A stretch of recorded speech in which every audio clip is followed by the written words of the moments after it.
ज्यादा ना मुंह पसोरने की जरूरत नहीं है, जानती हो ना मुझे। मैं पापा के बताऊंगी। बता, क्या बताओगी? मैं ना तेरा मार मार के ना सुरमा बना दूंगी। तुम्हारे जैसे ना 8 बच्चे हैं मेरे घर में, सबको सीधा करके रखा हुआ है, और तू तो कोई मसला ही नहीं है। चल इधर आ। मुझे बाल नहीं बनाने हैं।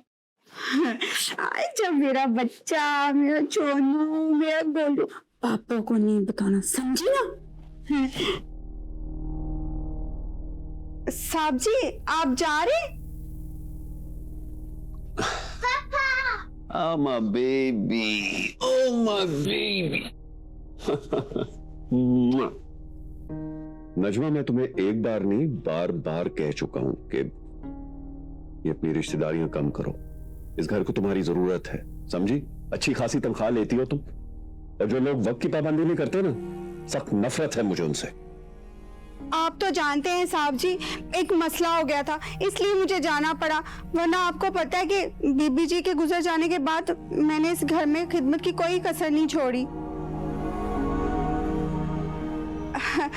साहब जी ये तो मुझे बहुत प्यार करती है, मेरे बगैर रहती नहीं है। मैं भी जब घर चली जाती हूँ ना तो मुझे बड़ी याद आती है। बिन माँ के बच्ची है ना तो तरस आता है इस पे। मामा के लिए ये प्यार देख के मैं बिल्कुल बेफिक्र होकर ऑफिस जाता हूँ। तुम आके इसका बहुत ख्याल रखते हो।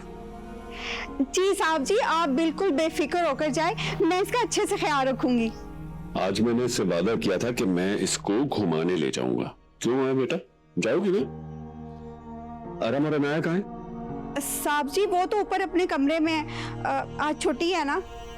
उन्हें जाके बुला के लाओ, उन्हें को पापा बुला रहे। नहीं साहब जी वो तो मेरी बात ही नहीं मानेंगे, लेकिन अगर आप कहते हैं तो मैं बुला लाती हूँ।